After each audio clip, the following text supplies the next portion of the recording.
Talk to me, Cleveland. This is your brother Kevin Chill Hurd, and welcome to Chill Talk. And of course, we have the super producer Felicia Haney. What's going on, Felicia Haney? Hey, man, everything. Just a really, really busy week, but I'm hanging in there.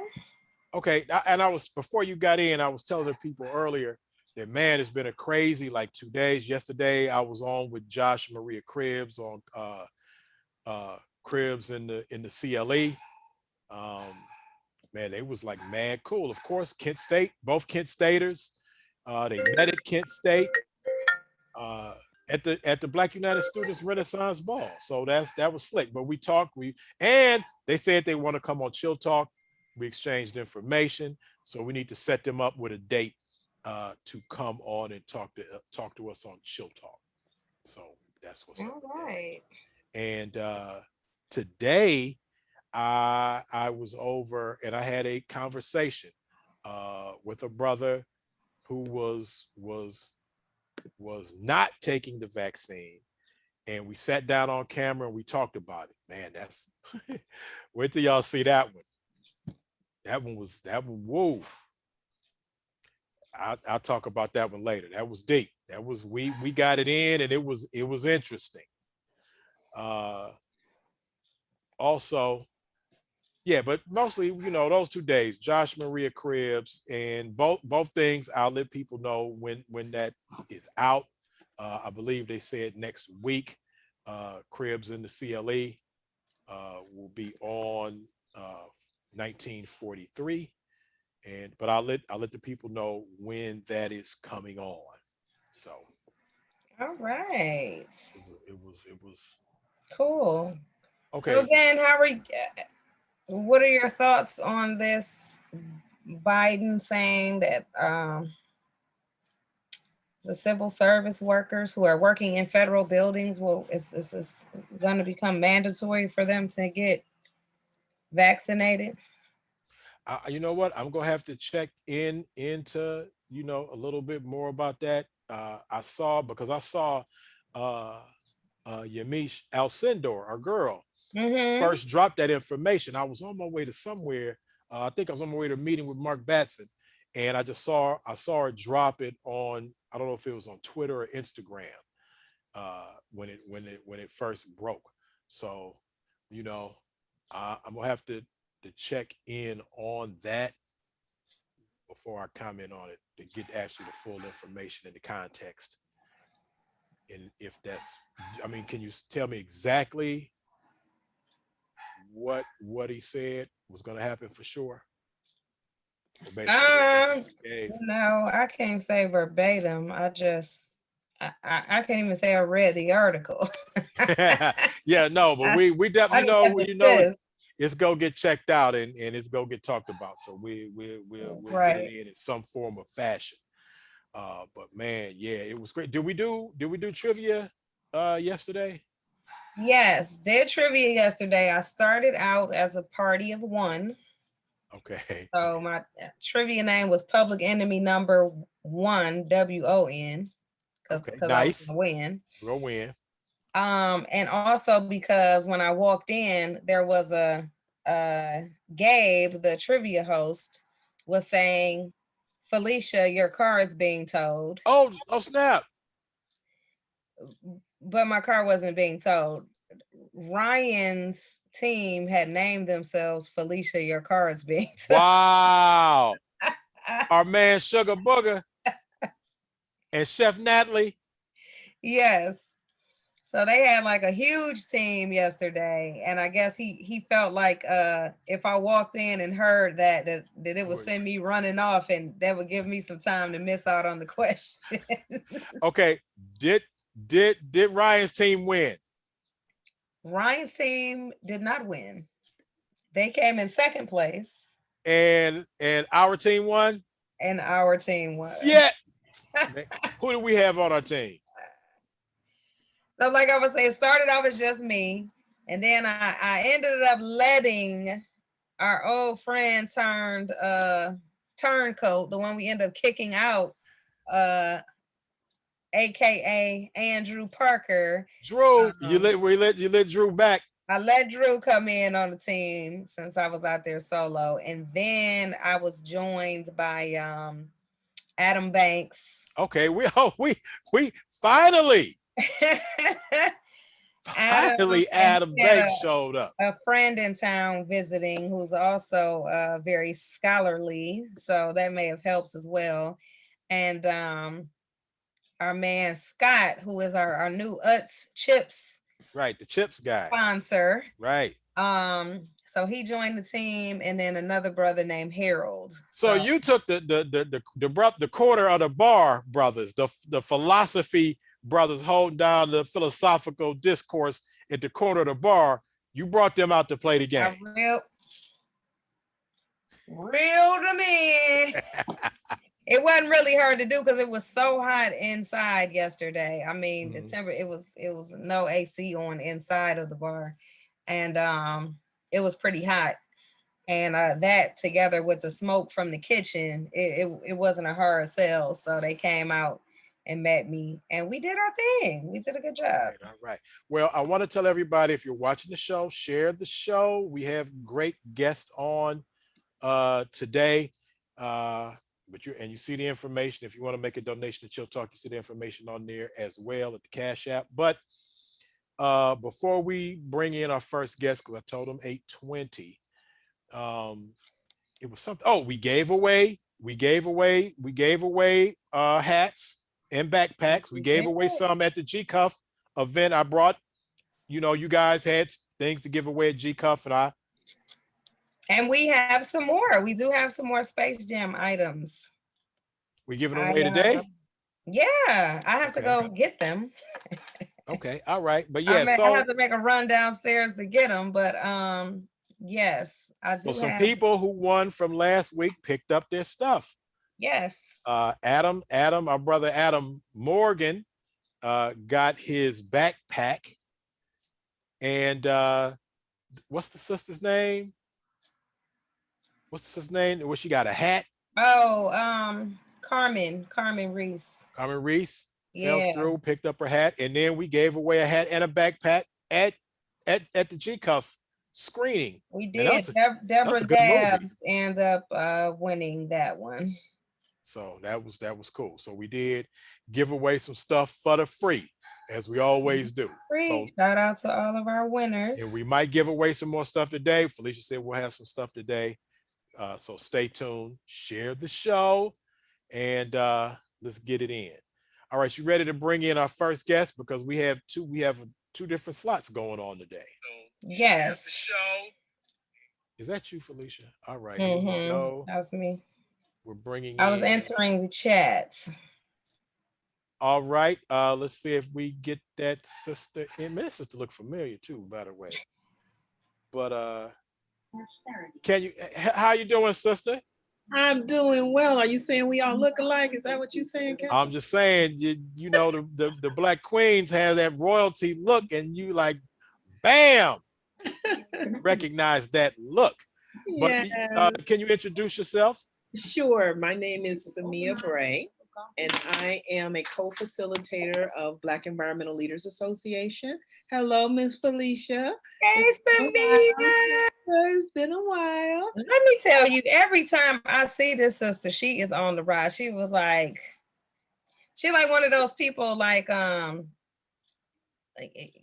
people you see and you be like, where you working at now or whatever. And they be like, you still sell cars? No, I'm a doctor now. So She changes the game and she levels up. Okay. Okay, see that? Now I know where I know her from. Come on, Mia. Don't act like you don't know me. I was just gonna let you. I was Okay, like, I'm gonna let you nah. figure it out. You know my family. Come on, I'm like, okay, I knew it was gonna come to me. It'll come to you, but I that's the other side of what I do, which is I'm principal consultant for Cray Consulting Group. Mhm. And so in that regard, Felicia's absolutely right. I'm always working with a different client, and that's what I love about the world of consulting, is because it allows me to touch so many things. And so right now, one of the clients that I'm working with is Black Environmental Leaders Association, and I'm serving as a co-facilitator alongside David Wilson and Jacqueline Gillen. This is a Black-led environmental organization. Yeah, I did say that, a Black-led environmental Nice. organization, because we recognize that people of color, particularly in this conversation, African American people, have been a part of being connected to the environment. It's a part of our culture. But within our society, we can be lulled to believe that an environmentalist looks a certain way and it doesn't necessarily look like us. And so we were brought together by the National Wildlife Federation, the Alliance for the Great Lakes, and the Western Reserve Land Conservancy to explore this notion of people of color in the environment and to really uplift that, not to the exclusion of anyone, but to the increased inclusion of those who have historically been left out of that conversation. Okay.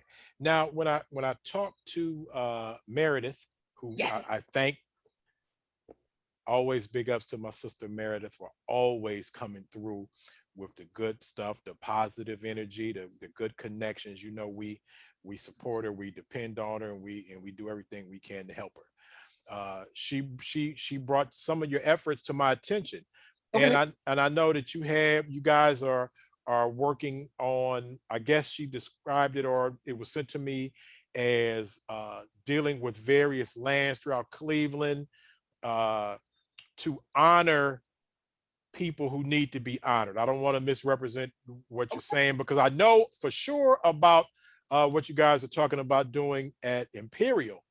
Yes. But give us the 11 angels. But give us the information that we need to know about what you guys are doing on that front.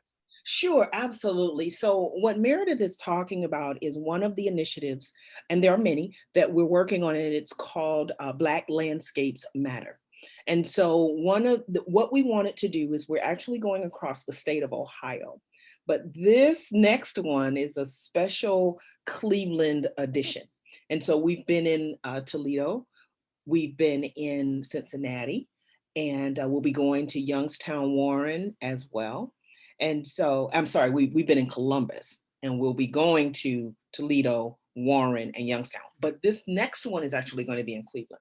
And so the Black Landscapes Matter series is all about uplifting and honoring different issues that are happening within the Black community, that they may not be on the front line or the front page, but they're definitely on the front of minds for us. And so for Cleveland, we're actually looking at, um, and it's a very tender subject, but it's a subject that we know way far too well. And it is looking at um, landscapes that deal with remembrance and memory and resilience. And so, what are we talking about? Well, one is the Garden of 11 Angels, like you said. The Garden of 11 Angels is a location where some trauma and great devastation occurred, and we're not stopping there. That's where sometimes the mainstream media wants to stop at the tragedy of it all. We're also thinking about those who survived that tragedy and those who are the family members of that, and the resiliency and the healing. And so that space is actually being transformed into a space of healing. Another area that we're going to be talking about in this edition is the Sideaway Bridge and Kingsbury Run. Another, oh, am I on mute or are you? No, you're good. I'm saying Okay. that Kingsbury Run, that goes back. That goes That back. goes back. That's Cleveland history. That's Cleveland history. And thank you for saying that, Chill, because it is Cleveland history, but it really speaks to how things that led how we behave in this city are really falling away. We have a long way to go. And what I'm talking about is systemic racism and these kinds of things, because that is really a story about people were so determined to keep the impoverished Black people and the impoverished white people from working together, so much so that they actually burned the bridge. Right. And so again, we're we have some guest speakers that are going to be coming on to talk about what are the efforts that are happening today to heal that breach. And then the last area, which is so intriguing, is a group that is working with the Equal Justice Initiative, um, to look at lynchings across the country. And they've actually identified a lynching that occurred in the Cleveland area. And they're going to be talking about what happened, where it happened, and how through this memorial we can actually honor the life of those who were unjustly murdered at the hands of racial violence right here in Cleveland, Ohio. Right here in Cleveland, Ohio. So that's the Cleveland edition of Black Landscapes Matter, and it's looking at those environments and saying these are the kinds of things that we as Black people and people of color carry as a part of our collective memory. It's also up to us to exercise our agency and say, we don't have to wait for somebody else to come and make those things right for us, or to give us healing ground, or to make those spaces healing spaces. We can do that with the help of others, but we don't have to wait for others to do it. And so all three of these projects are actually led by people of color, and they're obviously working in collaboration with others. But it is people who stood up and said, no, we will not let this story end at tragedy. We're actually going to highlight the resiliency of our people. Man, I appreciate that. And I'm gonna let Felicia jump in, but I will say that and particularly the location on Imperial 123rd, and for the Yes. people who aren't Clevelanders that are watching the show, because we have a lot of people that are out of the city and out of the state. That was the location of the Sowell murders, and I'm glad to hear that you're not only doing something in memory of those tragically those sisters whose life was lost, but also of the survivors. But Survivors. Yeah. you know, Felicia and I, we during that time we were working at the Call and Post during that time, and that's literally around the corner from us. Hmm. And I know, you know, while that was going on, I was out. We were all hands on deck about this story, one way or another. Right. And you know, that was something like literally in our backyard. Yes. And so that's something that touched us specifically as journalists. But you guys are doing this, and for those other locations, and it's Black led. I commend you uh, for this entire project. Felicia, did you have some questions before I go in on a No, couple more? I was just thinking, further to your point about us working at the Calling Post at the time that the Sowell case came about. Prior to that, one of the family members of one of the victims, I want to say it was her mother, but I can't remember for sure what the relationship was. But she had come up to the paper with pictures of her daughter. She had been looking for her. And, Mhm. when this whole thing unveiled, she ended up being one of his victims. So it really did kind of hit close to home for us. Yes. And, Yes. Wow, and, I felt that, Felicia. I felt that through this Zoom. I know people say that, we own these little boxes and Right. we can't really connect, but I challenge that notion because I think that our connection is deeper than us being in a physical space. Mhm. And I felt that when you just shared that remembrance. I felt that. I felt Mhm. that, through the computer and the distance that's between us in this space. And let me be clear, Black Environmental Leaders Association is lifting up these stories and making sure that these things are heard. There are many other partners that are actually doing the work. We are working in partnership in some ways in moving this work forward. But I just wanted to, put that clarification Right. out there. Right. Didn't want anybody to be like, oh, Black environment needs to, some folks can get mad because they're doing a lot around it. So we want to make sure that we give the appropriate credit where credit is due. And there's a lot of good partners working on all three of these projects. But our position again is, I don't want to steal the thunder because we're actually going to be in August 5th at 6 p.m. We're going to have some subject matter experts that are really going into the nuance and the details of all three of these stories. So I don't want to give away their thunder, Right. but definitely want to speak to why is this important. Um, it's important because these are things that our community grapple with. These are the things that we carry with us when we go throughout our day. And we don't have to explain it, but when we walk through it together, there is an understanding and a knowing that we are a resilient people. And as some people say, the very fact that we are walking around is a miracle of all that we have endured. But yet, as in the great words of Maya Angelou, still we rise. Still Yeah. we rise. Still And, we and just to kind of add on to what Felicia said, and then we can, kind of get some information on other things, but not too much because we don't want to, I don't want to give say out all the information before August 5th. But that's right.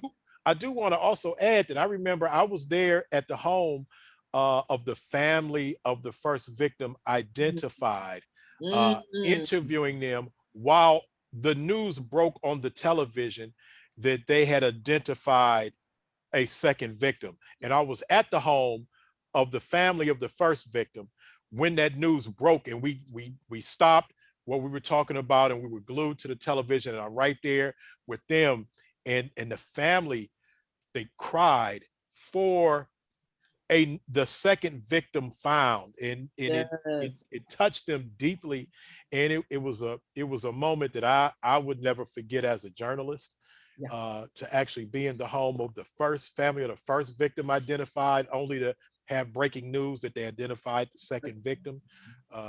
It was something that I will never forget. And like I said, everybody that worked with us, the whole staff of the Calling Post at that time were all involved in some form or fashion in dealing with this, literally in our backyard Yeah. of the paper. And But that, yeah. go ahead. I was going to say that's even more reason why projects like this is so important that they happen is because the story, if it ends there with the tragedy, then like you said, what about those who survived? You know, and I'm glad that the project partners on this are honoring them as well. You Mhm. know, it's the Garden of the 11 Angels who did not survive that tragedy, but they also are honoring those who did and Right. their resiliency and giving the families additional closure, and giving the community closure because like you said, it impacted and rippled through the entire community. When these kinds of tragedies happen, it doesn't stop, just like air, it doesn't stop right at the edge of that sidewalk of where that house stood. It goes throughout an entire community and, dare I say, an entire country. um, Something of that magnitude. And so, what has been planned as the replacement in that space, I think will equally have a broad impact. Can you And tell us, or is it a secret? Can you tell us what? well, it's a garden and there's some amazing features, and there's so much um, care to honor the culture of the community. You know, sometimes memorials come up and it doesn't necessarily capture the character of the community. I will say this, it's like nothing that this community has ever seen, but it's everything that this community deserves to And honor. what we need? And I absolutely believe that the community will There's space there for the community contribute as well. The community members and the family members have been involved in the planning and the design and the ideas. And so that really means a lot. It means a lot. Now, what was the year of the burning at that location? Of the Sideway Bridge. Oh boy, Yes, you know what? Now you see these man, gray that hairs? was That was, oh my goodness. I don't recall the exact year, but I want to say I thought it was was it the 50s? I know it was a while back. Yeah, because it was basically that, and we will have Jacqueline Gillen, one of our co-facilitators of Black environmental leaders, on the, so if you want to know the answer to that question, then Okay. you're going to need to log in again on August 5th at 6 p.m. so that you can hear that full Oh, history. okay. As That far as the August 5th date, tell us about what's going on. Where can we find it? Is it virtual? Can we show up somewhere, or is it Yeah, on? it's virtual, it's Facebook Live. And so if people are interested in participating with it, they can check us out on our Black Environmental Leaders Facebook page.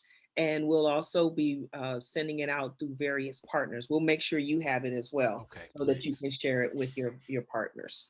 Yeah, What, but it's a Facebook Live just like tonight. what got you involved in this in this whole endeavor? Why was this? I mean, I know what you just told us, but why was this important? Because as Felicia was saying, of all the things that you do, Yes. what drew you to this specific endeavor? So what drew me to Black Environmental Leaders Association is I've always been an environmental person. Um, just it was up, like I said, a part of our culture. And when you think about it, I mean, in some ways, we were enslaved as a people because of our understanding and ability to grow crops. And so I am a second generation migrant from the Deep South. My both sides, mom and father, both sides, grandparents migrated from the deep Jim Crow South, and they ended up in Cleveland because they ran out of gas, and this is what they were. And so they met each other. My parents, they were both teenagers, and they met each other. But when my family came here, they didn't forget that part of our heritage. And so I was raised understanding that when we move and live in alignment with nature, that is the place that we are at our best self. And so it's, you know, that is rooted in who I am. And so when I had an opportunity to really uplift that and to, in some ways, remind us as a people, because I think after the civil rights movement, we were so kind of focused as a people on assimilating, I want to be like the winner, right, in our society, that we forgot who we were. Not all of us, because I know the three of us on this line have not, but, as a people, we were focused on, I need to get what they have. I need to live where they live. I need to do what they do. That in that we forgot we have a deep heritage, very much like the indigenous people, that is connected to nature, to the environment. And as a matter of fact, my grandfather was what they called a diviner, where he could actually walk across land and he could sense where water was. That's just how in tuned he was with the land. Did he use the diviner stick? Did he use the Yeah. that And you it's hold so, it and it leads them? Oh man, that's so and cool. and he could do this. And that's what he did. And so having that as a deep part of my heritage, when the opportunity and we began to talk about how people of color just have not been really embraced at that time into the world of environmentalism, that it was time for us to exercise our agency and to say, we have always been here in plain sight. Well, And and I've talked to a lot of brothers, especially my friends who have the urban farms and whatnot. That we often talk about how our relationship to the soil mhm, nowadays has been seen as a negative. Right. That's something that we have avoided, a part of our past that Yes. has been avoided on purpose because they see it as a negative. Yes. To say that somebody is a farmer or was a farmer is seen as a negative, Yes. when that's who we are, that's where we came from. And And so the same thing about being an environmentalist, but yeah, have you heard those same things, or how do you relate to sure, that? sure. And that's a part of it. I mean, we as Black Environmental Leaders Association, we focus on both the built and the natural environment. So it's all of that. It's the food, it's the air, it's the soil, it's the water, it's the energy. How are we creating our energy? Renewable energy. The wind and the sun are plentiful and bountiful. To utilize those as sources of energy to then light our homes, cook our food, wash our clothes, that is all a part of the environmental conversation, just as healthy neighborhoods with reducing lead, making sure that there's good, fresh food, you know, nothing Right. against fast food, but our bodies weren't designed to digest that. And so having food that you have grown, there is nothing like food that you have grown yourself. I was growing some kale. I kid you not, my children would literally go past the plant, pull off a leaf, wash it, and eat it like it was candy because it has so much flavor. Right. And it was something that they had watched from a seed grow. So we knew what was in it. We didn't have to read a label to wonder about how, it was something that we had grown. And there was a certain connection that came from that, having live food, um, which is what our bodies are designed to digest. Nice. I see Felicia's over there in a green. I don't know, Felicia, didn't you just try to have a garden and you was growing something? Oh, that no, that was you was growing. You was. That's okay. If it don't work, I tell you a funny story. Okay, 3 years ago, I'm telling you the goodness truth. 3 years ago, I was that person, believe it or not, Kevin, after all that I've just said to you, I was that person who, when they said touch soil, I was like, wait, what are you talking about? I don't do dirt. I don't touch dirt. What are you talking about? And so they signed me. They were like, come on to this homesteading class so you can really learn about this. And as I did, I was like, oh, okay. And so now I'm growing chocolate mint. I'm Mm, growing sage. I'm growing kale. My family doesn't really do tomatoes that much. So I was growing tomatoes, but you know how once those tomatoes get started, you have more than you need.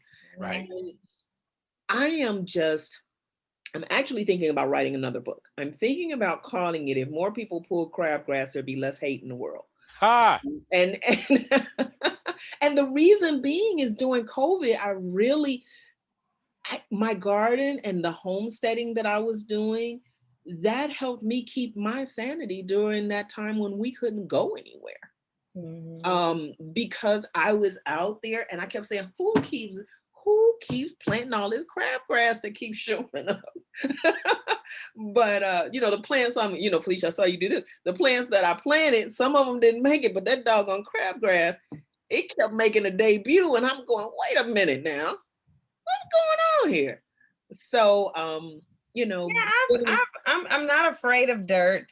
I was actually out spreading mulch this morning in my yard with my bare hands. Not afraid. It's just I haven't found the time to devote to it that I need to. So yeah. um that's my issue. But I would love to actually successfully grow a garden. So I actually haven't done one in a few years, but my mint still grows. Yes, that mint will So grow. Now, yeah. I want to tell you all another story. This is, I'm calling it my pandemic potato. This is, okay, I'm not going to show it to you yet. I'm going to do the big reveal in a second. So here's the thing. You know how mama go to the, food bank, whatever, and she get a bag of stuff, and then she call you and be like, come over, get some of this stuff. So my mother called me. She said, come over, get some stuff. So I said, okay. So she gave me a bag, and it had some sweet potatoes and some onions in it. Toss in the back seat of the car. When I get home, it's dark. I take the bag out, bring it in the house. I think I have everything. No, there was one sweet potato who had rolled out of the bag and had went under the seat. So later on that week, I'm cleaning the car out, and I'm like, oh my goodness, this potato is under the seat. When I pull it out, it had a little knot on it, a little nodule on it, right? So now I'm curious because I'm all in this homesteading thing, right? So I'm curious. So I said, I'm going to sit it next to the hydroponic garden. I'm just going to sit it on the countertop and I'm just going to watch it and see what happens. Let me tell you, it continued to grow. I didn't water it. I didn't put it in soil. And I'm going to show you what this potato looks like. Can you see this? Can you all see this? You see all these? Wow. You see all these plants? Look at this. Now wait, here's the big part. You see this? Okay, so here's my hand. Here's my hand. Look at. This is no dirt, no watering, no soil, and it's hard. It's not rotten, it's not Right. mushy, anything. And what this taught me, and so again, with this notion of when we move in alignment with natural things, with the natural order of things, we can't help but succeed. This has grown since last October. I have not watered it. I have not put it in dirt. And it continues to grow. It's finally at a point now, and this here, this actually got longer. When it started, it was about right here. It has grown here and it has grown here. So Okay, well, when we gonna bake it up and get some butter? Everybody want to eat my It's pandemic some potato. sour cream. Eat my pandemic potato. No.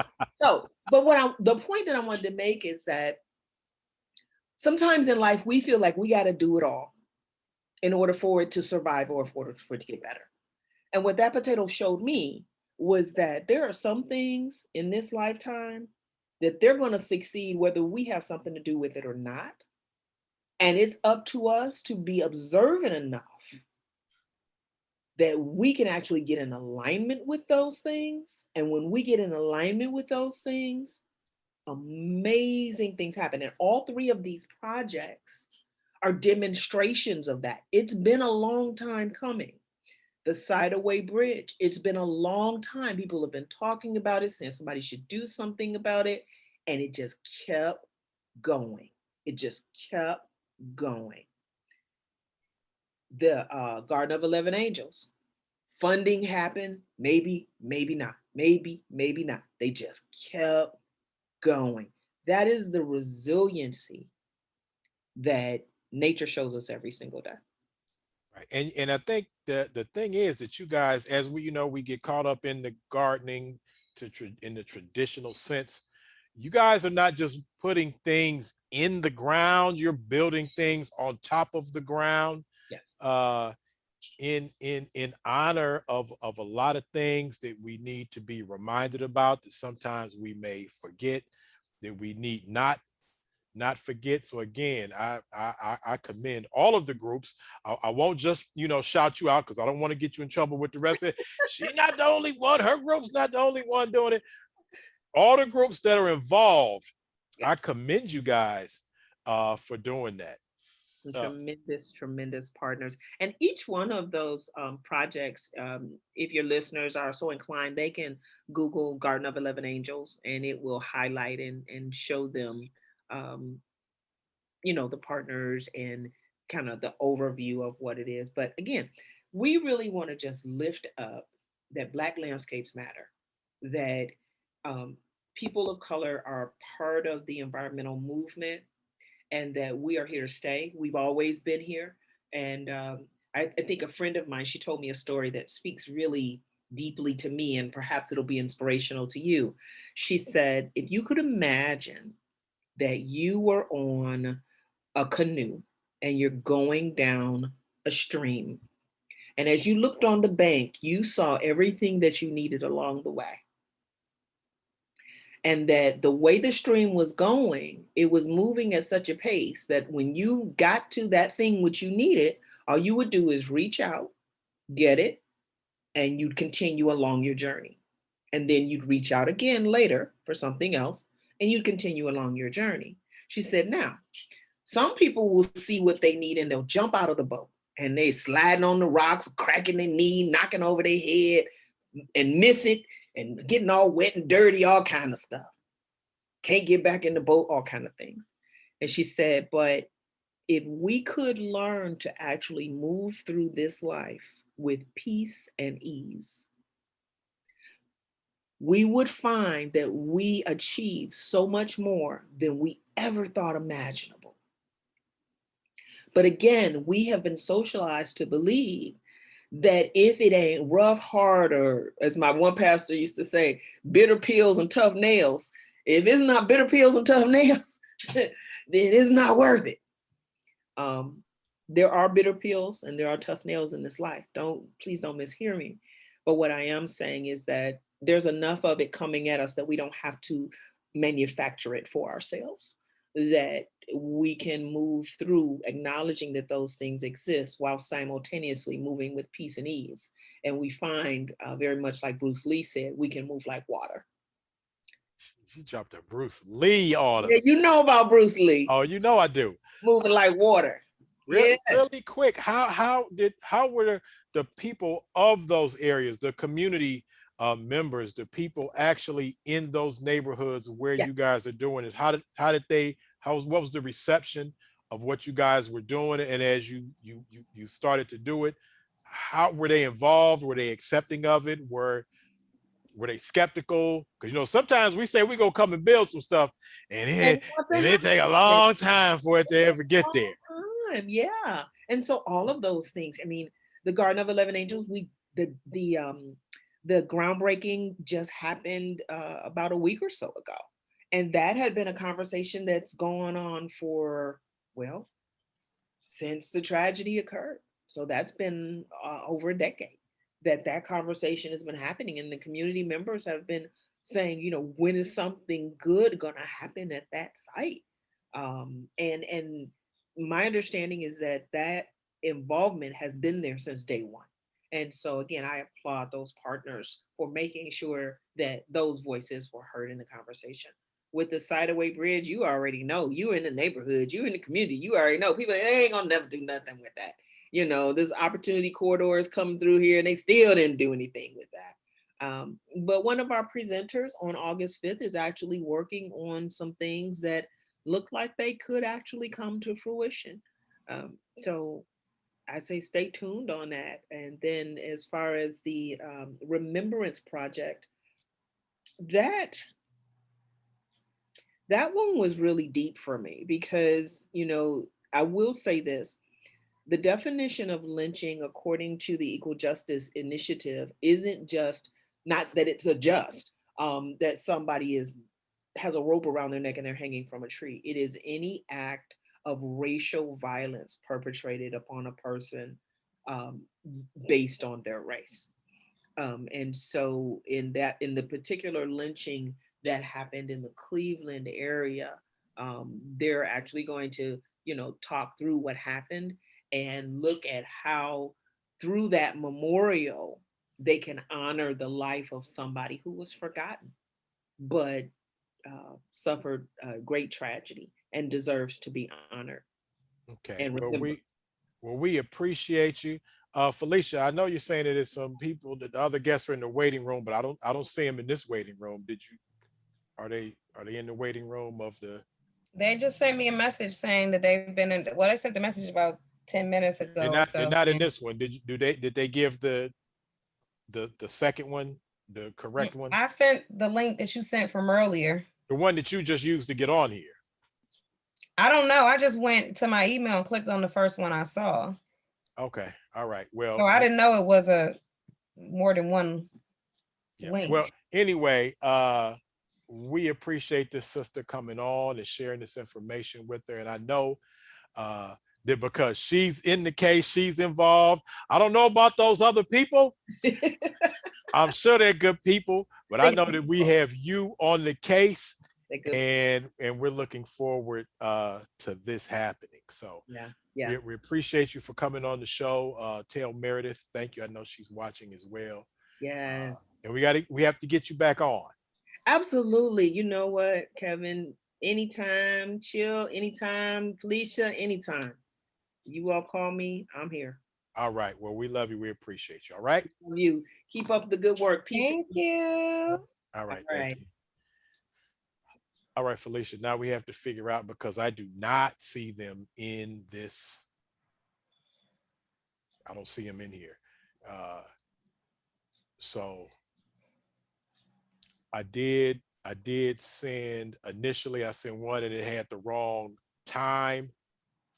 So instead of messing around, I resent it, and obviously that's the one that you Yeah, got. I sent them a message email earlier today. So I I didn't send anything else out. I didn't know anything about a separate link, so let me say that. Okay. I Well, did. I mean, if you didn't send, I mean, if you sent them the link that you yourself used to get on, then I don't know what link. That's what I'm saying. I didn't know there was two links. okay. All right. So I just searched when I come on. I just searched the name, click, and I just opened up the email and just went straight to the link. So I Okay, it's one that says correct time, which is the one that you use to get so on. that's a completely different meeting. It is a different. That is correct. Okay. Because I didn't want to chance it, and because somebody brought it to my my knowledge that it had a different time on it, so I didn't want to mess around and just say we'll use that link and it doesn't operate. So I created a different one, and No, I tell when I send the emails out, I say what time I have them come on, because even though it says the show starts at 8, that's not the right, time the guest comes on. right. Well, and the other one said 2. The other one said the show started at 2. So I didn't want any shenanigans. As a matter of fact, I text you and said resent new link. Yeah, you sent that one at after 7 o'clock. I wouldn't checking my email there. I I'm know you happy wasn't to because I was wait for also this. trying to call you to let you know that. But yeah, so let's get them with this link.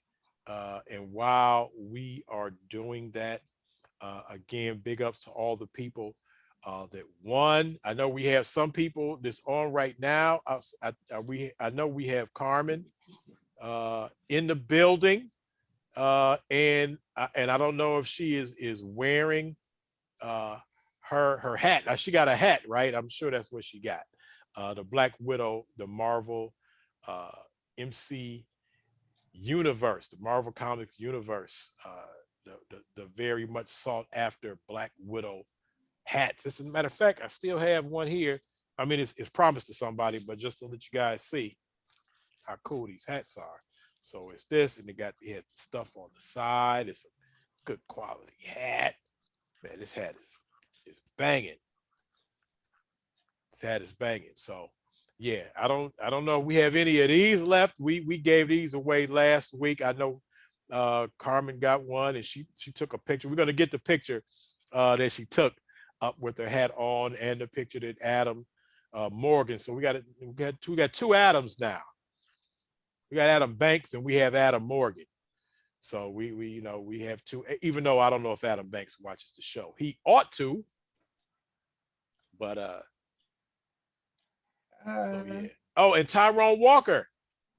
T is in the building. He said, "Yo," and he won, I believe, what a hat. Although he wanted a backpack, I forgot what he won. All right, I think we have Laura Lee Lewis. That's one person. Felicia. Mm-hmm. All right, let's get them in. All right, here we go. They're loading up in here. T, we gonna get you together. Let's get that hat or whatever it is you won. I still have it for you, so we'll get it in for you. You might win something tonight.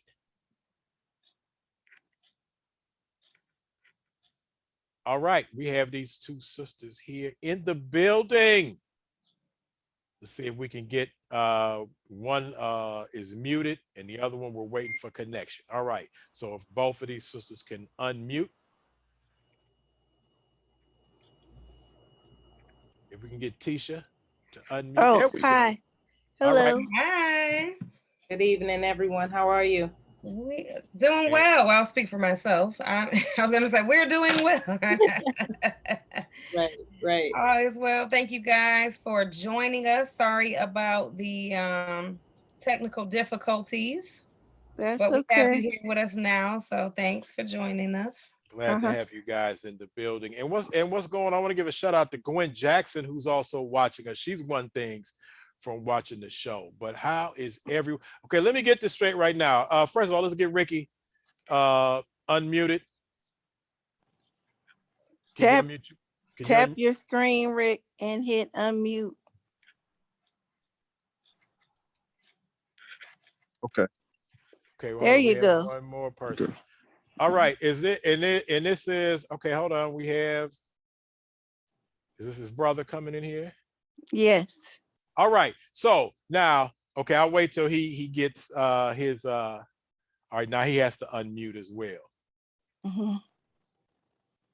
All right, if we can okay, there we go. What's going on, bro? How you doing today? All right, now you two are brothers, right? Yes. Yeah. Okay, are y'all okay? What are you Pierre's sons? Yes. Man, Yeah. I graduated from high school with your mom. Oh yeah. That's my Small girl. world. I just saw her at the B-Buzz baseball grand opening. You went to Kennedy? That the K, that's right. That's right. No, Okay. she was in my your mom was in my graduating class. That's my girl. right. Big ups. Okay. Big up family in the house. All right, go ahead. Let's Hey, the Uncle Chill, y'all. Here we go. That's family, man.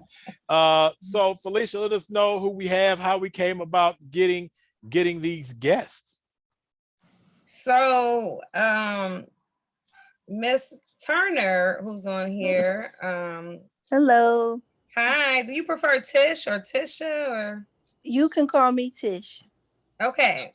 Mhm. So Tisha reached out to me on social media, saying that I think she had saw some things that I had done in Triumph, and she alerted me to the Lick, this show that she writes for. And she sent me the information, and I checked it out, and I invited them to come on Chill Talk. So I figured, that's what we do here at Chill Talk. We are for the people. We are always promoting local talent, especially local Black talent. And so we want to know a little bit more about you guys, about the show, um, how this whole thing got started.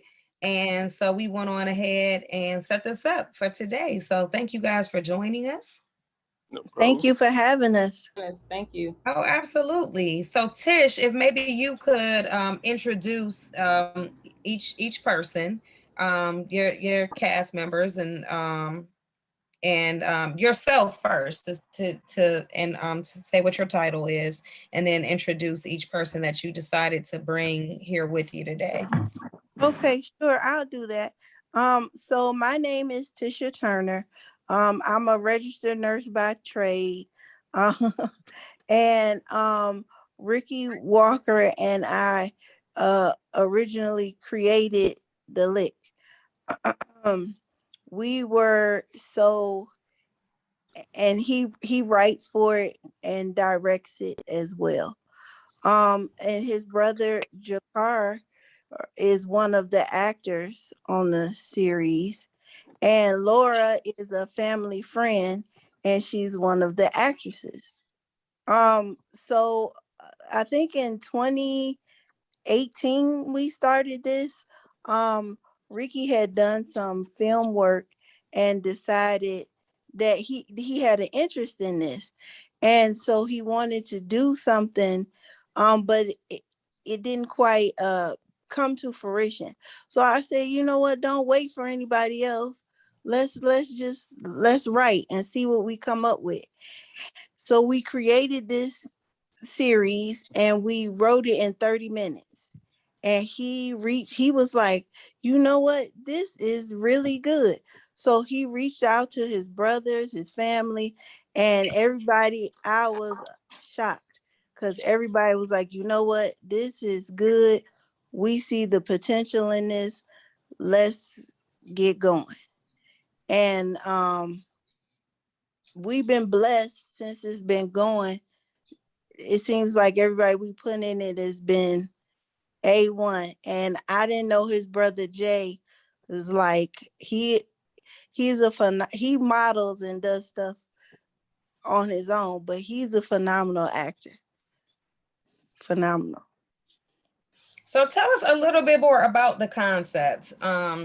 Just the synopsis of the show, and how did you guys come up with this in 30 minutes? What was this writing session or think tank? I want to know the like? secret of writing a film in 30 minutes. That y'all need to share that one with Well, me. I've been working honestly, on a joint for 10 years. we started the show off right at, like my brother had just came home from jail, my younger brother. It was gonna be based on him, but I didn't want to do a true story, so I added fiction with it. So it's like a little reality to it and a little fiction to the story. And I was just honestly wanted to. Oh, he was the catalyst. What's your brother's shout your brother out? Is not this my brother, another brother. Andrew Dukes. Okay. Right. He was red in the story. We killed him off the show though, but we took the story a different direction. Right. Sorry, brother. Yeah. So okay. So hold on. So okay, Laura, talk to, since we also have you here, talk to us about how you got involved and you jumped off in there. Had you already been doing acting, something that you already knew that you were good at? How did you take direction? Break that down for Yeah, because this is like a family affair going on. So yeah. Well, first of all, thank you again for having us on the show. You know, like Tish stated, I'm a family friend. I don't have any previous acting experience. I met Tish, and she's a wonderful person, professional. Anything she involves herself in is going to grow and multiply. And she's about her business, and that's something I could relate to. So when she had asked me about coming on board to do it, I'm a silly person, so I kind of like laughed about it, but I knew she was serious. So I was like, for real? You want me? You want me to do it? Like, yeah, Yes. So I came on the show as King's like on and off baby mother, but on and off again, tumultuous, it's hard to explain relationship that had been going on since our teenage years. And she's like, yo, I think you would be like a good fit, for the show. And at first, I don't think Rick really wanted me on the show. I don't think he wanted me on the show at all. Rick. At first, no. Before I met her, I thought she was a little more uptight. But once I met her, she's a cool person, and I'm glad she's on the show. Yeah. But at first, I had questions about her being on the show. We don't have any. It's not like that. I'm poking fun at him, but it all came together. It all worked out, and I was very nervous. Like I said, I never had experience before, and I didn't want to let Tish down. I knew that this was something they were very serious about, and they put a lot of time and energy.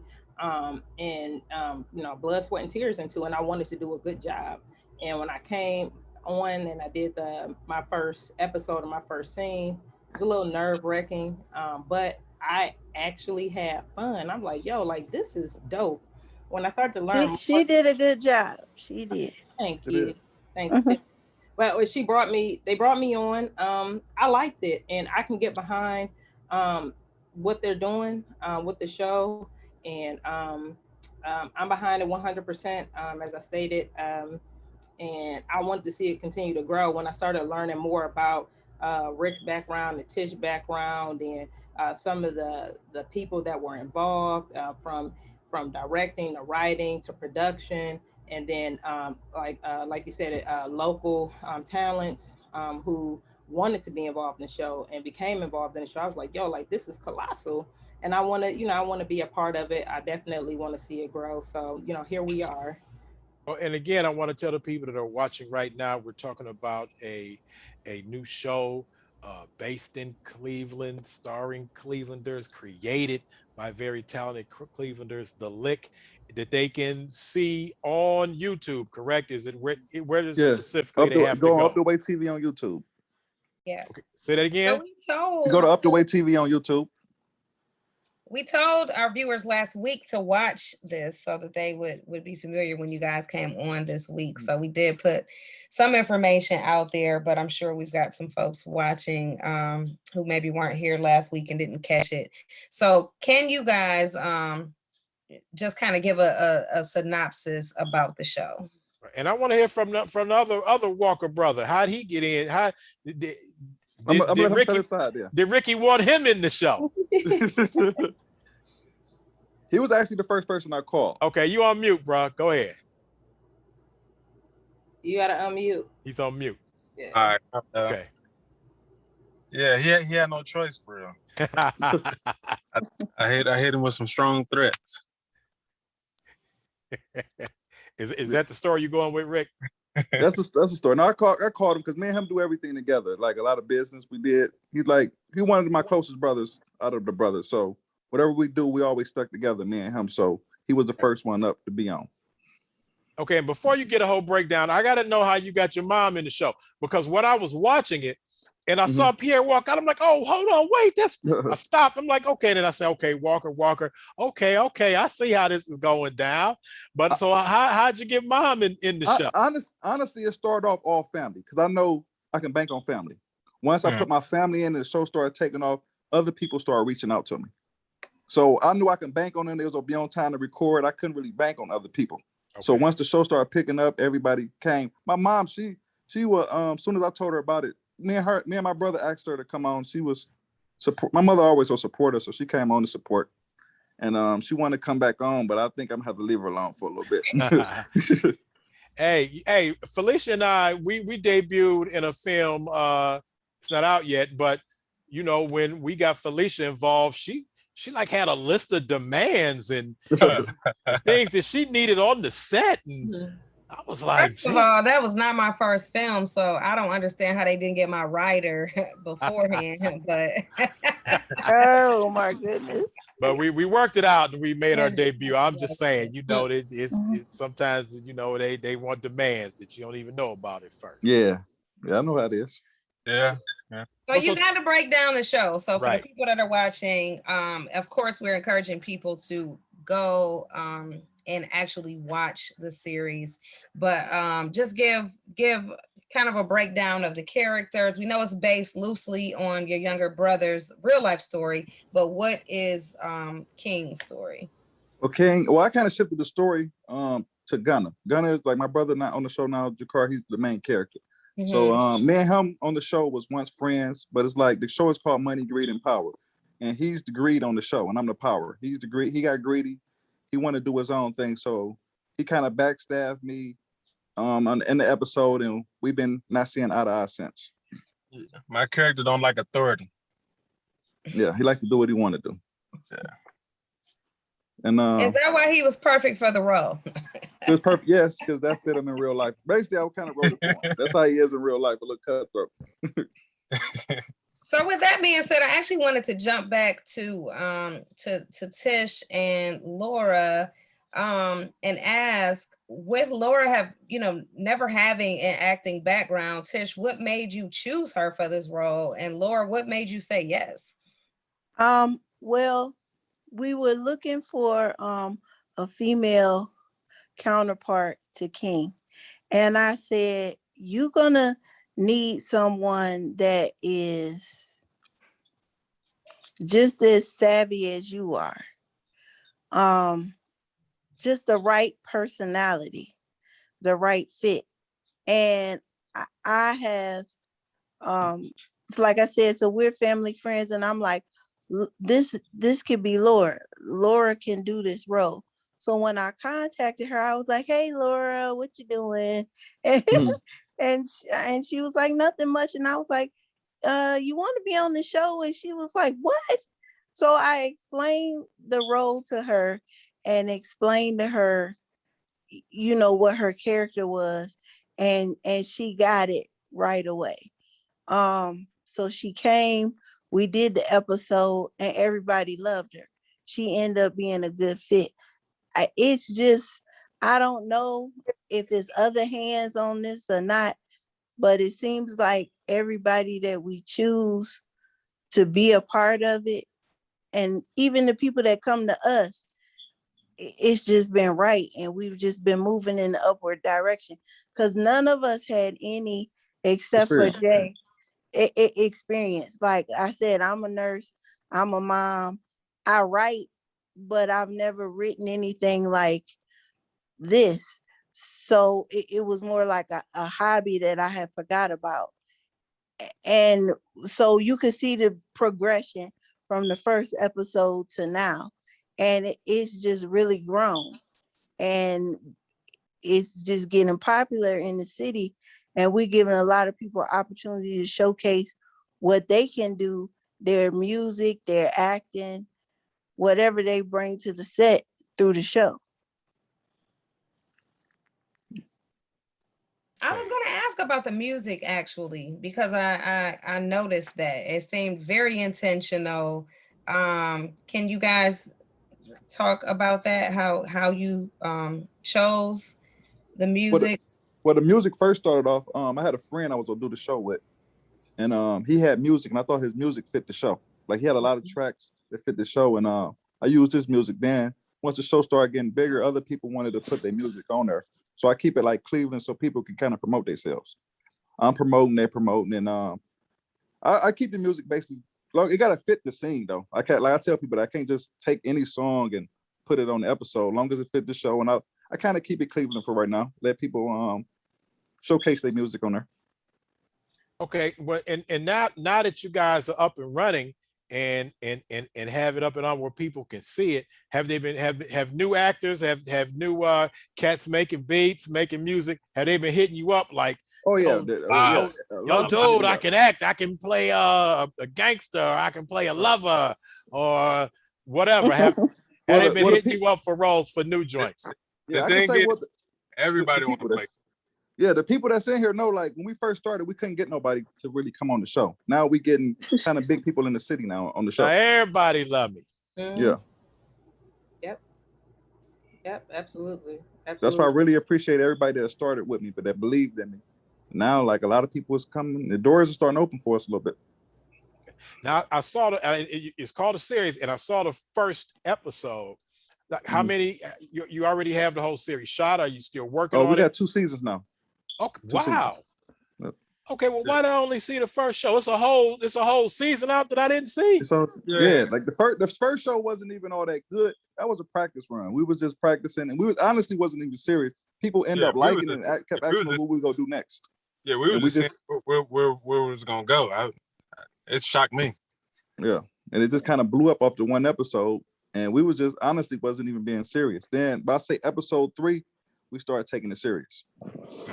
Okay, I gotta go back and do some watching. But that's what I was gonna ask you. So after you got the first one off and you got better and better, what were the main things that you learned about the process that maybe even other filmmakers can benefit from? The one thing I learned is, honestly, you don't need an acting career to act. You just got to get somebody a role that kind of fit them and put them in a good position to play that role. Like, it's not like a lot of acting classes. I don't think you need that. I don't think anybody can play any role. No, I don't. But if you get a role that basically a person is just basically being themselves, they can act it out. And that's what we show on the show. Nobody really have acting experience. Or that alter ego that they want to be.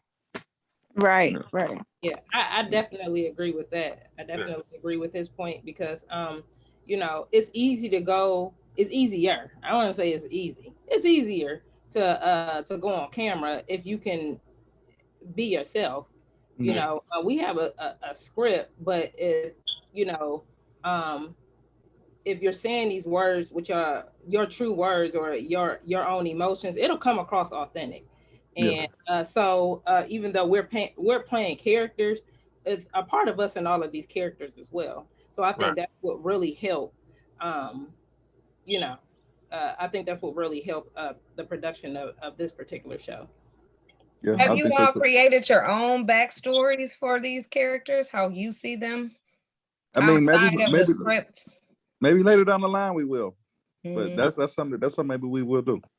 No, I mean just in playing the role. You know what I mean? Like, do you already know where your character comes from? You always see, what's my motivation for my character? Where do you think? Do you already know what your character's history is to help you like Gunner, do you understand where you came from as you go ahead and move forward with your character? I want to say Outside of those words on the script, like how are you making Gunner be real, seem real? it's not far. It's not far at all. Like I said, the people on the show, I don't think the person they playing is too far from themselves. So you made Honestly. it fit. You're making it fit. Yeah, because I knew we couldn't act. We never had an acting career, so I'm not about to give you a role that I know you about to be somebody totally different. I'm gonna give you kind of you. Okay, so if an actor We'll put a little shows, fiction, but we're gonna put a little fiction with it though. We're not gonna make it all the way you. so if a cat shows up, a male or a female shows up, and they got acting credentials and acting talents, and they show up, and they say, okay, I'm ready for the next episode. You can tell them, nah, bro, we just rolling with cats that I already know. No, everybody already know. Anybody who know me know it. They say, how say I'm gonna give them a role? Anybody ask me for a role, it's always something for you to do. Whether you just in the scene, open the door, saying hello, come in. There's always something a person can do. I give anybody a role who comes to me. Wow. Anybody. I don't do, they say auditions, I don't do auditions. I say, if you really want to do this and you're gonna be there on time, then come on. Yeah. Well, we have Gwen Jackson in the chat. And Gwen says that it's her dream to play a math professor. Math professor. Hey, because Gwen Jackson she breaks down math problems on live on YouTube, Facebook. Gwen Jackson she's breaking down math problems, and she's a good looking sister too. So that's her dream is to play a math professor on film. Want to play I don't know if you got a role for a math professor. If I can fit it in somewhere, she can have it. Give her a chalkboard. She even got a line. She said she got her closing line would be problem solved. Ah! Hey, okay. All right. Bam. Like plan. Help me kind of. We got to get the. Tell her we got to get the right man. We got her. All right, let us know when you're ready for Gwen Jackson. She already got her closing line. Problem solved. Gwen gave this some thought. She didn't just come up with that. I see. That's good. Because that's slick.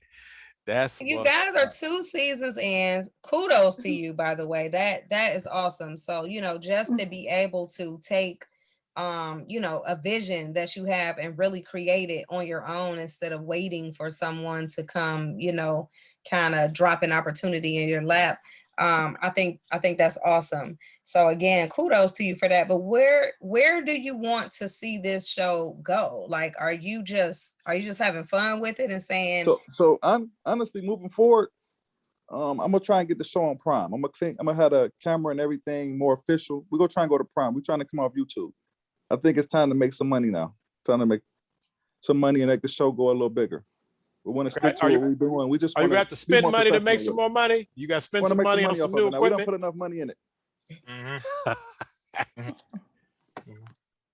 What was your process like in getting started? I mean, other than you guys sitting down writing this up in 30 minutes and calling your family and family friends and saying, hey, come join us. What else did you really have to do for the cameras to start rolling? For the process, like we wrote it, people was actually on board. So it was like, okay, we have to find a cameraman. That was an experience. Trying to find the right cameraman. And because again, we had never done anything like this, and then trying to find locations.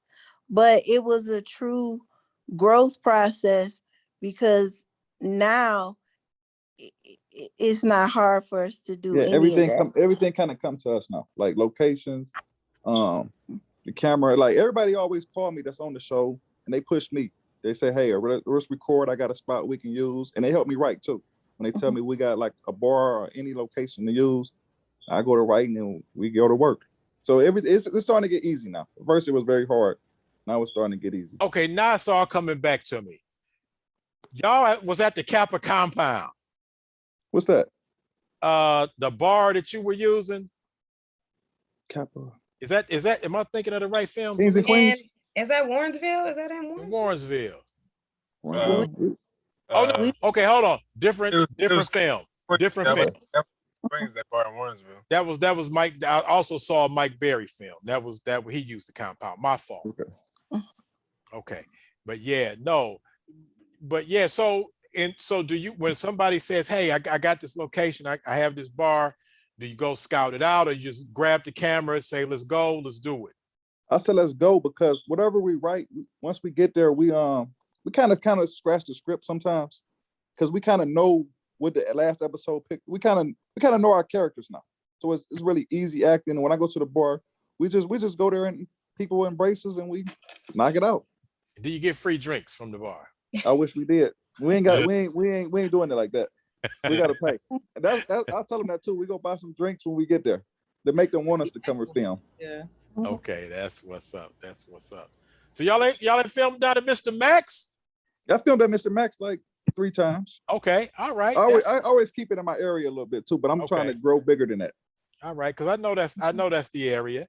Yeah. So big ups to that, man. I'm proud of you guys, man, and I'm glad to see you out here, making this happen and actually doing it. A lot of people talk about doing it. You're out here doing it. So, and hopefully we see some growth, and you go to that next level. Hopefully.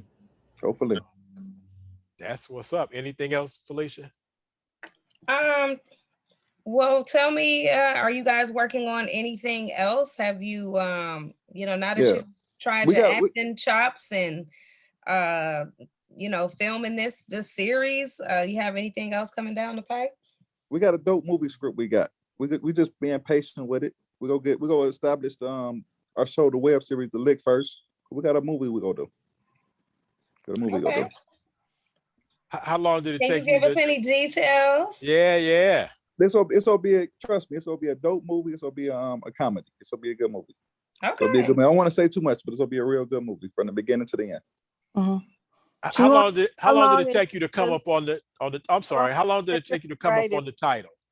The title for the show, The Lick? Yeah, The Lick. How long did it? As soon as I called my brother, that's the first thing he said. I said, what title should it be? He said, Think Good. He said, this show about to be a come up for us. We're going to call it The Lick. I said, I like that. Just that, man, it's coming easy to you guys, man. Yeah. Not a lot of debating. Yeah. Like, bam, that's good. Let's rock. I ain't gonna lie to you. We were honestly blessed with this show. Everything been easy. So that's why I felt like it's something that was just meant to happen. Absolutely. All right. Well, we will stay tuned. Tell us how, once again, how everyone can watch the show. If anyone wants to follow you guys personally on social media, or whatever else you want to share, we'll just go through and just go from there. So we'll start with you, Laura. I'm the legendary Leo on Instagram, just Laura Lewis on Facebook. But I just encourage anyone to definitely check out the show. The Lick season 1 is completed. Season 2 is out.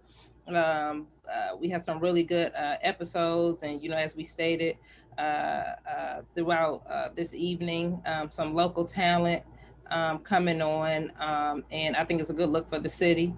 It's a great storyline, and you definitely won't be disappointed.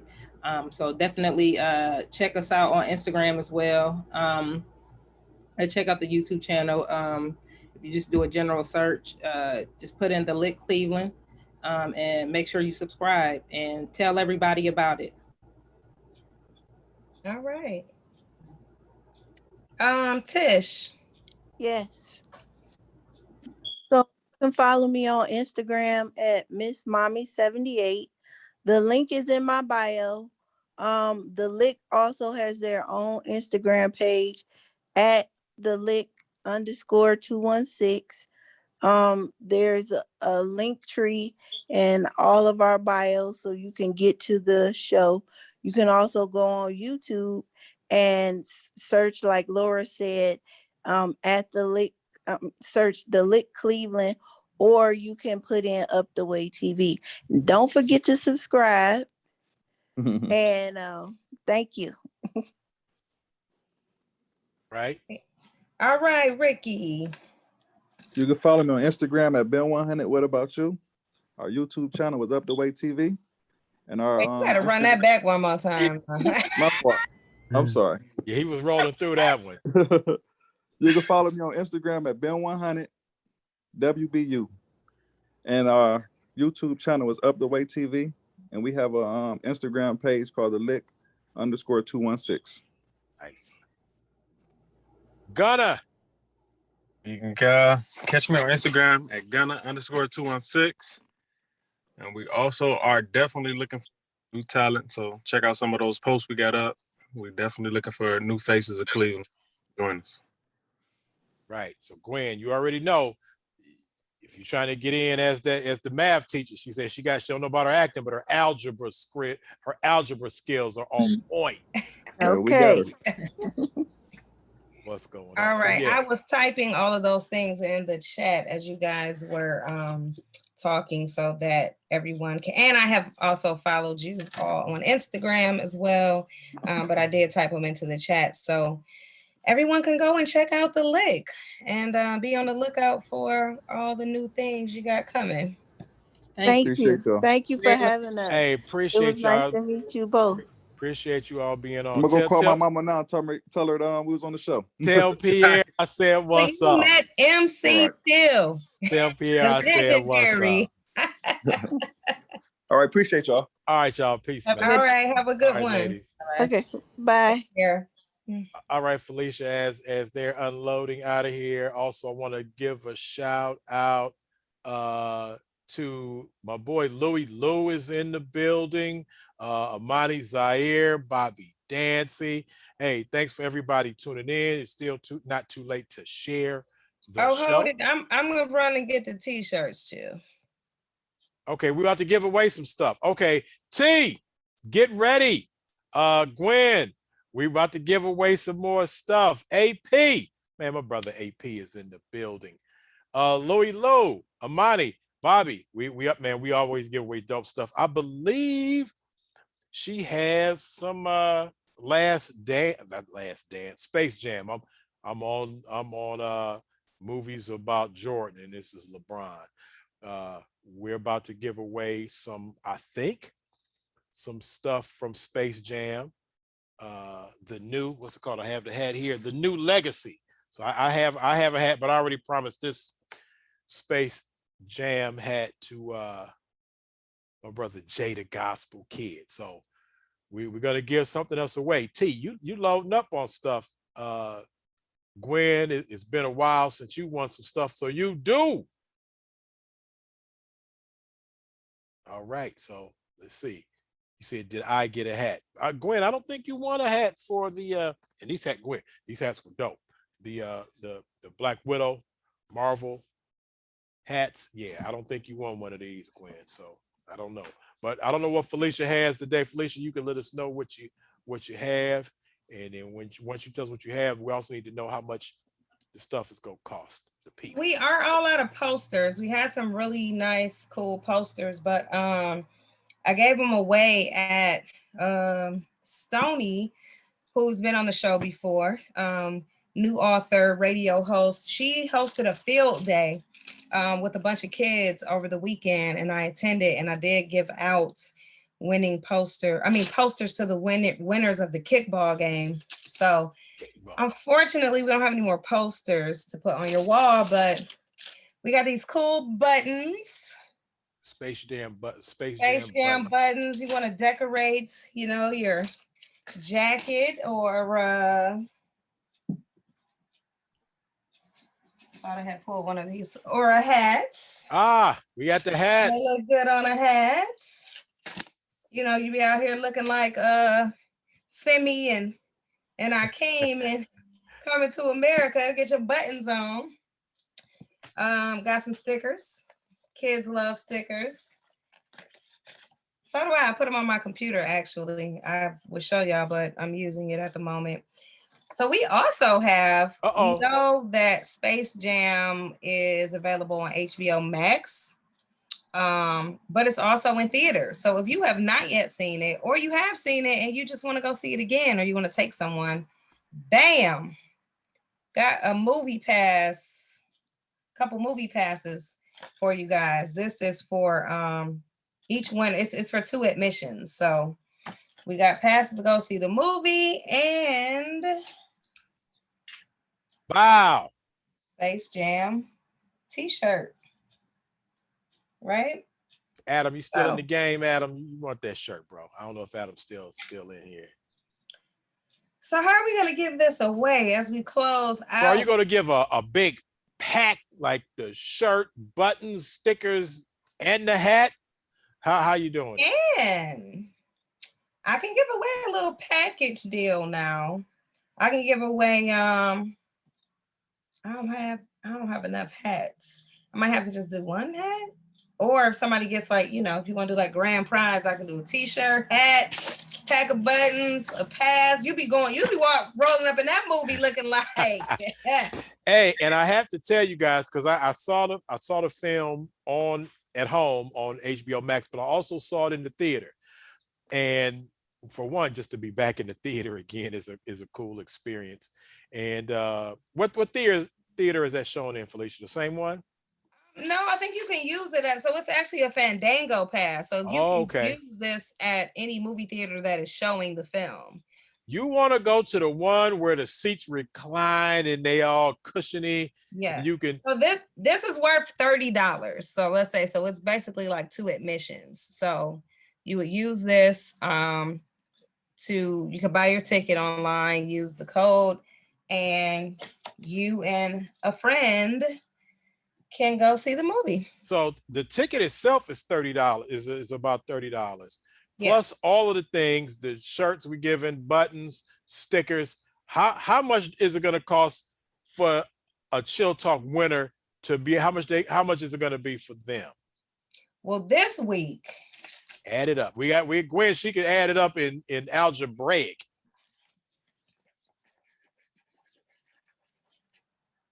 For the free. That's what I'm talking about. It's for the free, people. As always, watch Chill Talk, win. Problem solved. For the free. And you done stole Gwen's line. Problem solved. Gwen, I dope. actually have something else special for Gwen. Okay, nice. Is Gwen local?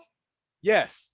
Okay, I have something else special for Gwen, so I'll say that. But how do you want to give away Space Jam grand prize? Grand prize. Can they answer a Space Jam related question? Does anyone know how many years it has been? Get your calculations together now since the first Space Jam came out. Starring Michael Jordan. Is that going to be the question? So the first one that can tell us how many years between the 2 Space Jams? Mm-hmm. Because this way, even if you Google, you still got to do some math, right? It's just going to tell you here. So you got to see, y'all trying to cheat for Gwen because, you know, T jumped out there quick. He said 25. That is correct. What? Did you give him the heads up on that? We barely got that one out. And you know, it's like a 30-second delay.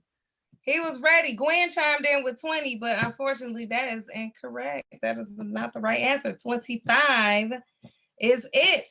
So congratulations. Tyrone Walker, Beatmaster T. Beatmaster T, what size t-shirt do you wear? See if I got your size here. Hope so. Now we need to know if it's for him or is he's gifting somebody. Well, so whoever. You just we need to know what size t-shirt you need. You drop a size in there and I'll tuck it away for you to the side. But you win a t-shirt, a hat, some buttons, some stickers, and a pass to go see Space Jam. T, you came up, bro. You came up. And he won a hat. He still has this. Oh yeah, he won before, right? This is his Black Widow hat. We're gonna have to put a limit on you, Beatmaster. Oh, T, see how she gonna do you? I do have an extra large. You sure you an extra large? Okay, see, he might be gifting that to somebody. Okay, yeah, let me be quiet. You get to decide here is your extra large t-shirt. I'll have you contact Chill for delivery. Okay. Okay. And you said you had something for Gwen because she said she was jealous, although she did say congratulations. So she's Yeah, cool she is about a it. good sport. So Gwen, you will not leave empty-handed. This upcoming Wednesday, which is the day after Election Day, y'all. Remember that. The primary for our 11th congressional seat. Sure. Mm-hmm. So make sure y'all go and get out the vote. Just wanted to throw in that plug. But the following day, August 4th, we will be having a women's only film screening of Respect, which is the new Aretha Franklin movie starring Jennifer Hudson, which is about to be released. So this J Hud, an early screening. You'll get to see it before it hits theaters. It's next Wednesday, August 4th, 7 p.m. at Shaker Square. If you are available, Gwen, I am extending you, not just me, Chill Talk is extending you an invite to come and join. So now it's the ladies, because chill ain't invited. It's okay. Can I sell popcorn? Can I run the camera, the film? Like you don't need me there. You can drop off Janice and Jordan at the door. Okay. All right. No, so yeah, we might find something. We might find something for Chill to do. Let them get a sneak peek of the movie. But this is called Queen's Night Out. I feel you. I'm down with the Queens. I'm gonna go ahead. That could go either way, but we're talking about I'm gonna drop my email address in the chat, Gwen, and reach out to me so that I can send you the link to register. And she said she's off on Wednesday. She's ready. She's ready.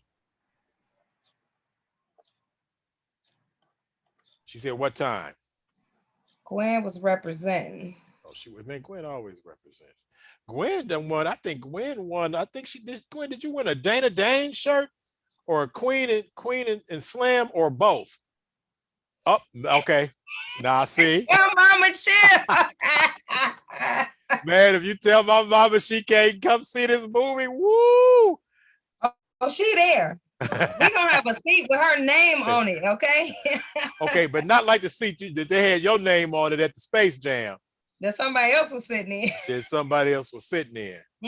Nobody. Okay, Gwen said both. So Mama chill. So Gwen did. She won a Dana Dane. Dana Dane sent us shirts. Dana Dane was on the show. We were giving stuff away for the free. And Dana said, "Chill, I want to give some stuff away too."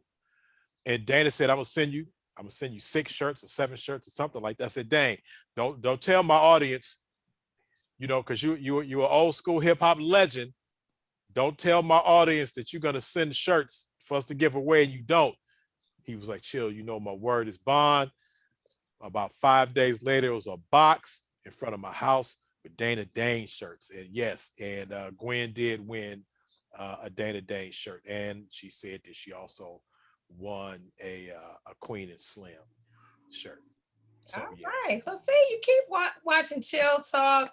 Not only watching, Gwen has been interacting a whole lot tonight. So we appreciate that. We appreciate all of our viewers / listeners. Listen when we get back on the radio, back in the studio. Gwen says she's gonna wear all her shirts at the same time. At the same time. And, Gwen will do some decorations. She's crafty. She'll add some stuff to it and flip it around. You be like, man, we didn't give it to her that nice. She hooked that up. Well, we need some I Heart Chill Talk t-shirts next, so y'all can start representing for the people giving y'all the stuff for the free. For the free, that's right. But as long as y'all keep it locked here every Wednesday night, 8 p.m., then it is that is y'all showing love, and we love y'all for that. So chill. We got to talk about next week, our show next week. I will be doing the screening. It's on a Wednesday. It was originally supposed to be Tuesday, but since it was the primary, we switched it to Wednesday. Okay, well, because I do believe that we have a guest. I think Kofi is gonna be on I think that next Wednesday is the day for his show. And did we have another guest as well? For next week? For next week, no? Not for next week, but we have a couple coming up. And it's so ironic that even when I was just checking my inbox on Instagram, when we were having a little snafu with the getting the guest on the right Zoom link date, right. Oh, I right. had someone respond to a message I sent them back in November of 2019 about being on the show. A young pilot. At the time, I think she was about 16 years old, who had just gotten her pilot's license, a young Black teenager, young lady. And she just responded to me today and said, I'm so sorry. I never saw this. I know it's super late, but I would still love to be on the show. She had checked out the link.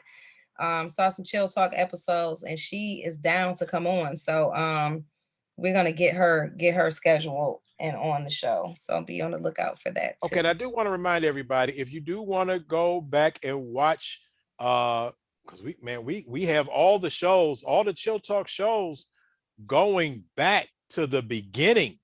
So even at the studio, some classics. My favorite was the Superfly, and let me put this on my pinky finger. It was like the Superfly episode and the Mother Love episode. Oh yeah, that's classic. And the lady who made the was it the pies or the cakes? She was a little grabby. Oh, Auntie something. Aunt Odie. She was a little frisky. Aunt Odie. Up in the studio. Yeah. But Mother Love was classic. Yeah. So yeah, if you want to go back and watch any Chill Talk moments. Some of this stuff is behind the scenes, but you'll still enjoy watching some of the old. You can go back to Chill Talk. Like some of you people may be watching the show on my channel, my personal Facebook channel. Some people may have watched it on Felicia's, but you can, when you want to go back to the Chill Talk radio page on Facebook at Chill Talk to Me, and you can watch all of the shows that we've ever done, and also the ones that we've done since the pandemic, since we've been in quarantine. You can also go and watch those on YouTube on my Kevin Chill Herd YouTube channel. But share that Chill Talk, like the page, follow the page, and share it with people. And if you see any good shows that you missed, that you watched and you liked, and you might want to share those shows, feel free. And when we see you sharing stuff, then we'll hunt you down and give you some free stuff. Yes, so that's how we do it. So what's been going on with the Olympics? Anybody been watching? Hey man, I saw the man, I was watching like fencing. Man, it was dope. Man, I want to get in there and hit somebody with a sword. But I saw the fencing. I saw a little fencing.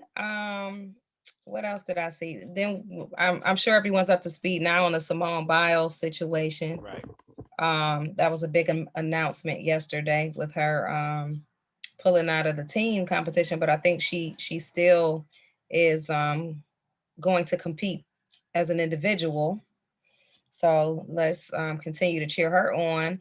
I saw that a young lady from Bermuda, I believe, won the gold medal. I think that country, it was the first gold medal for that country. Mm-hmm. And what sport was that? I think that was swimming. I want to say that was swimming. She was from Bermuda. So let's okay, I was almost qualified for the Olympics in archery. Almost qualified. But I do want to share with you this.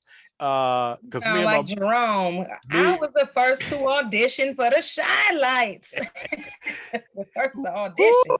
Yeah, no, but but me and my boys, you know, I have my martial arts posse, and while the karate starts, it may have started today, but they've already had taekwondo, and man, we were watching that, heckling that, man. Them cats look sorry, but just in general, not that United States team looks sorry, but you know, I wasn't impressed by the taekwondo competition, but we will be seeing the karate competition. Okay, but I gotta check. Gwen says she's known my BFF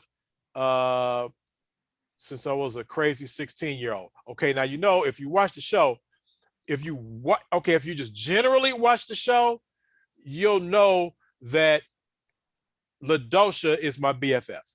But if you watch the show, you know I have another BFF who's been on the show with LaDosha, and it got a little testy over who was the real BFF. With the real BFF, please stand up. And that's my BFF, Andrene, Andrene Font Priest. So I don't know which one. Now I don't. It might be a third, but which BFF? Okay, B Master T talking about he won a gold medal in surfing in Hawaii. No, it says we won. So I think he's referring to the Olympics. Oh, I'm like, T, you ain't won. You ain't surfed nothing, bro. Now I know he was kind of cold doing that dance. The beat. The surfboard. I mean, he was surfing the beat. We was in New York and we broke the surfboard move on him in the Bronx, and they was like, "What's that?" It's the surfboard. I don't know if we made that up or that was a real Cleveland dance. Oh, LaDosha. Okay, Gwen. Yeah, LaDosha. Big ups to my BFF, LaDosha and Andrene. So big ups to them. Yeah, LaDosha is dope. That's my girl. Okay, see, I thought T was trying to say he won a gold medal in surfing. I'm like, boy, stop. So. I hope he ain't doing that type of capping up in here. All right, so we gave away the stuff. You made the hookup. T won the big grand prize. Hey. So Felicia, get me the stuff. We'll link up. And again, big ups to G Cuff. I fell through their event to support, you know, the G Cup family is the Chill Talk family. Felicia connects us all through that. And so I fell through the Unbar, where G Cup had a screening and an interview with the filmmaker of a show was called 8 Seconds. The next 8 seconds. The next 8 seconds. So brother was a black bull rider.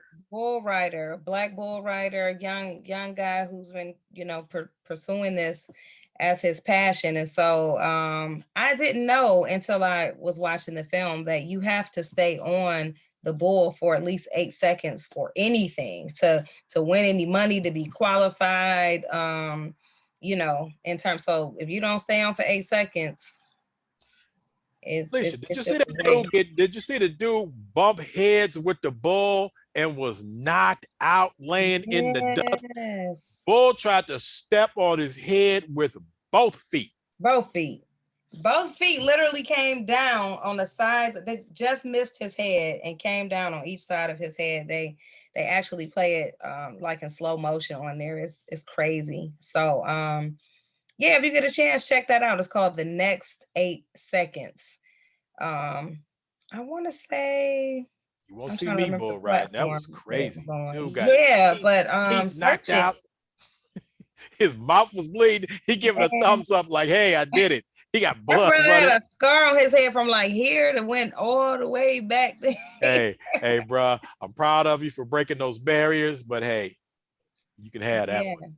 So catch us at the next one. We've been doing these Black Cinema Cafe nights every 4th Friday of the month.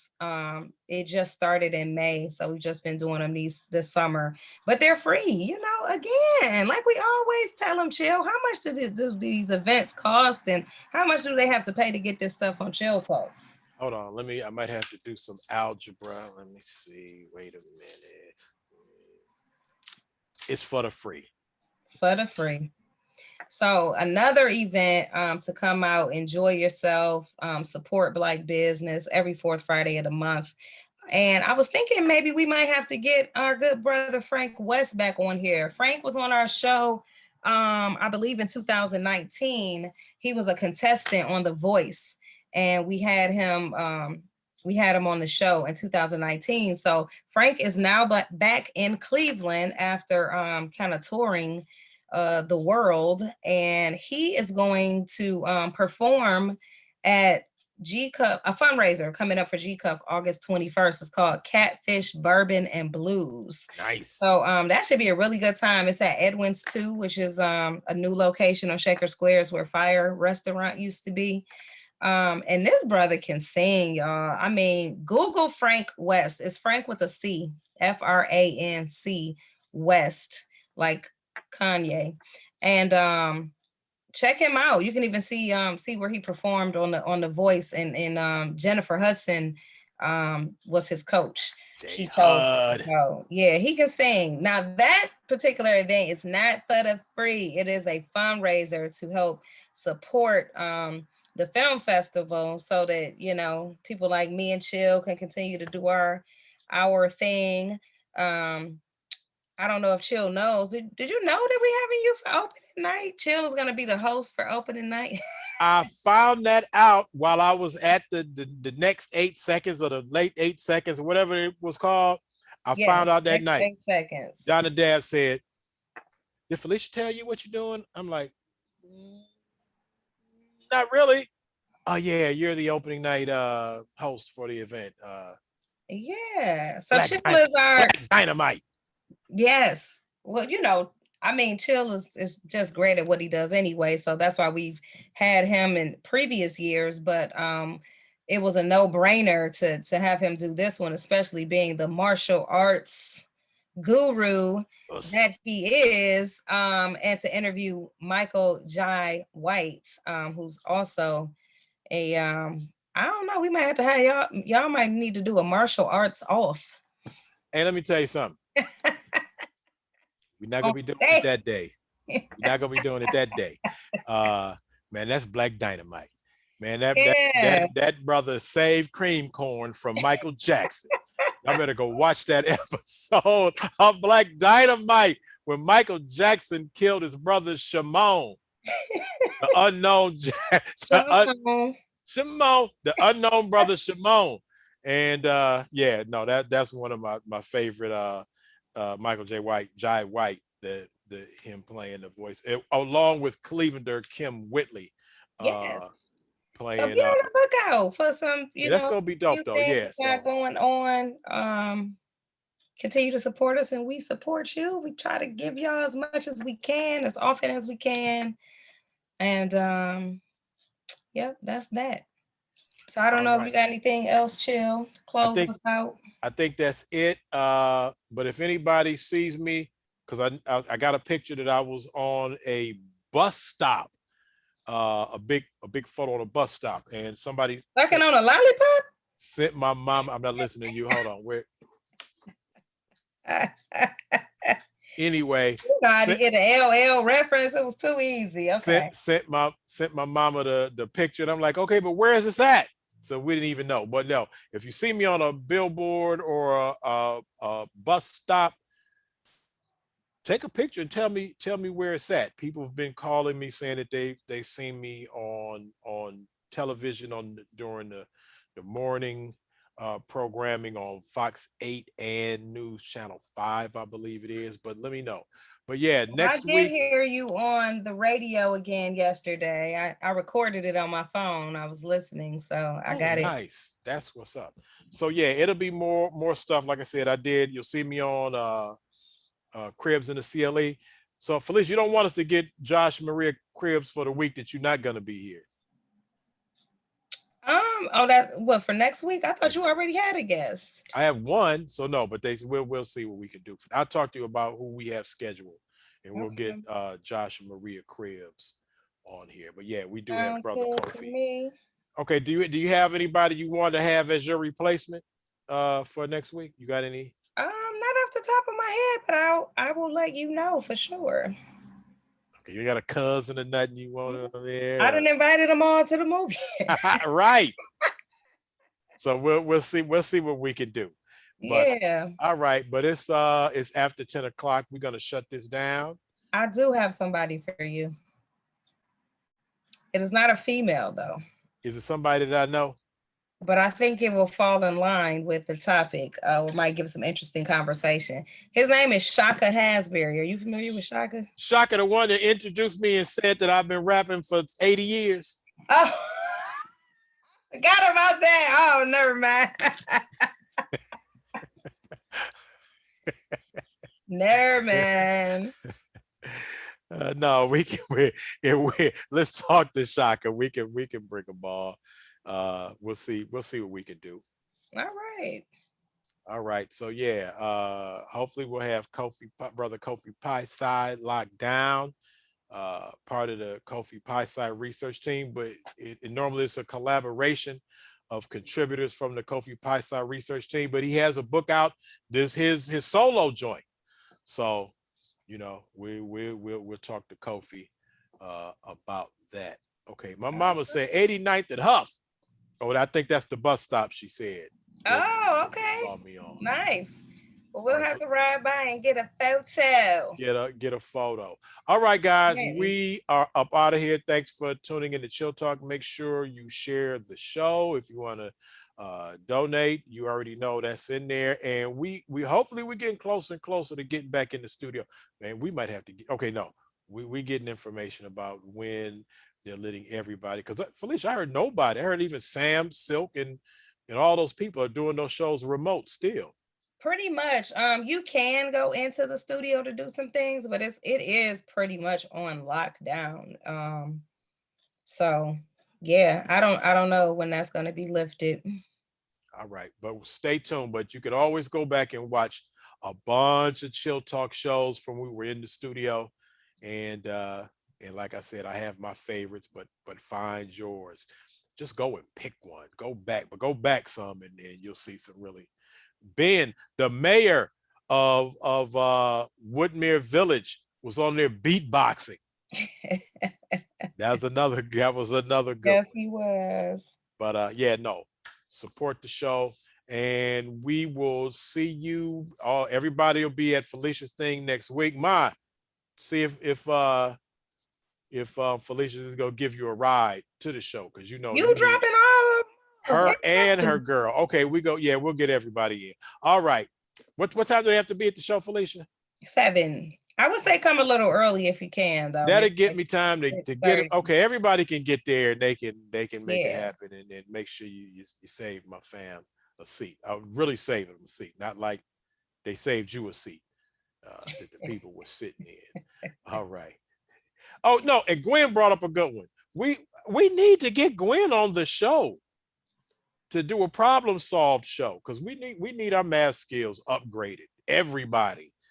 No, I do. I am terrible at math. We need our math skills. Go back to the fingers.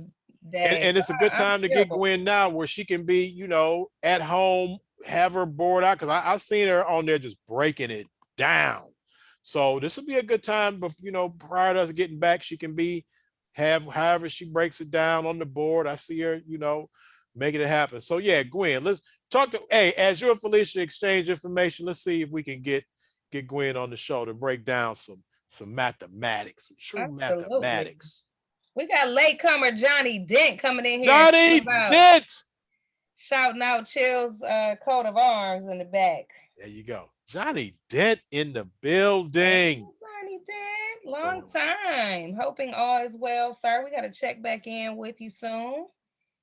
Johnny Dent back in the studio. Johnny Dent, for a while, was our go-to co-host, our go-to guest co-host. He was on the first replacement team. If a co-host wasn't there, Johnny Dent was on the spot. Johnny Dent might have been in the show for some crazy shows where stuff was real interesting in the studio. All right, well, I'm getting out of here. In Peru? You meet Johnny Dent in Peru?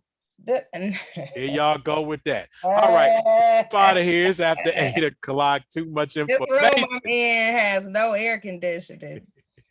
All right, Felicia, we're up out of here. Everybody, you know what it is. Support Chill Talk. CHillTalk everybody with Felicia on Wednesday. Check us out for Brother Kofi Paisai on that Wednesday.